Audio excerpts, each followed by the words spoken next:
রাজধানীর উত্তরায় milestone school and কলেজের একটি ভবনে বিধ্বস্ত হয় বাংলাদেশ বিমান বাহিনীর একটি প্রশিক্ষণ বিমান।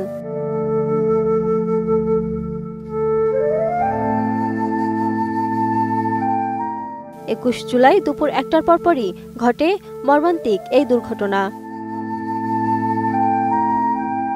ঘটনাস্থলে উদ্ধার তৎপরতা চালাচ্ছে সেনাবাহিনী, ফায়ার সার্ভিস ও বিমান বাহিনীর সদস্যরা। ফায়ার সার্ভিসের 10টি ইউনিট কাজ করছে সেখানে।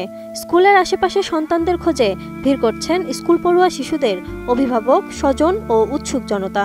সবার চোখে মুখেই ভয়াবহ উদ্বেগ ও উৎকণ্ঠা। জানা গেছে, ঘটনার সময় মাইলস্টোন স্কুল ও কলেজে শ্রেণী কার্যক্রম ছিল শেষ পর্যায়ে। হঠাৎ বিকট শব্দে বিমানটি ভেঙে পড়লে শিক্ষার্থী ও স্থানীয়দের মধ্যে আতঙ্ক দেখা দেয়। অভিভাবকরা খবর পেয়ে ছুটে আসেন স্কুলে। অসহায় দৃষ্টিতে খুঁজতে থাকেন প্রিয় সন্তানদের। বিমানে আগুন লাগার বিষয়ে মাইলস্টোন কলেজে প্রত্যক্ষদর্শীরা বলছেন, স্কুলের দোতলা ভবনের প্রবেশ মুখে বিমানটি বিধ্বস্ত হয়। তখন স্কুল ছুটি হয়ে গেছে, কিছু শিক্ষার্থী বের হয়ে গেছে, তারপরেও অনেকেই ভেতরে ছিল।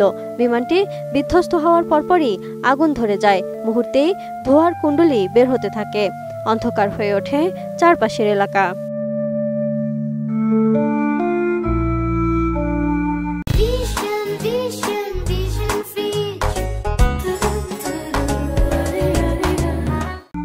দুর্ঘটনাটি নিয়ে মাইলস্টোন স্কুল অ্যান্ড কলেজের জনসংযোগ কর্মকর্তা জানান, বিমানটি একটি ভবনের গেটে আছড়ে পড়ে, যেটি একাডেমিক ভবন।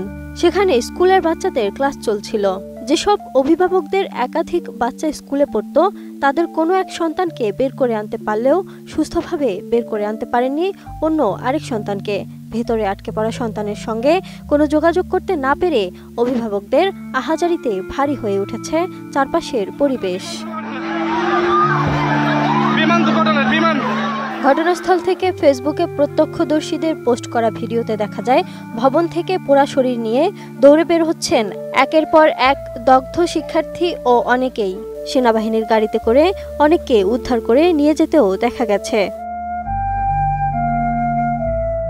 এদিকে জাতীয় বার্ন ও প্লাস্টিক সার্জারি ইনস্টিটিউটের আবাসিক সার্জন জানান, বিমান বিধ্বস্তের ঘটনায় নারী ও শিশুসহ অন্তত 27 জন দগ্ধ অবস্থায় তাদের কাছে চিকিৎসাধীন রয়েছে। তাদের মধ্যে বেশিরভাগই শিক্ষার্থী। সেখানে সবার অবস্থাই আশঙ্কাজনক বলেও জানান তিনি। চিকিৎসক আরও বলেন, এখনও দগ্ধ আহতদের হাসপাতালে আনা হচ্ছে। জরুরি বিভাগে চিকিৎসকদের একটি বিশেষ দল আহতদের চিকিৎসা দিচ্ছেন বলেও জানান তিনি। বার্ন ইউনিট থেকে আহতদের জন্য রক্ত প্রস্তুত রাখতেও জনগণের প্রতি অনুরোধ করা হয়েছে।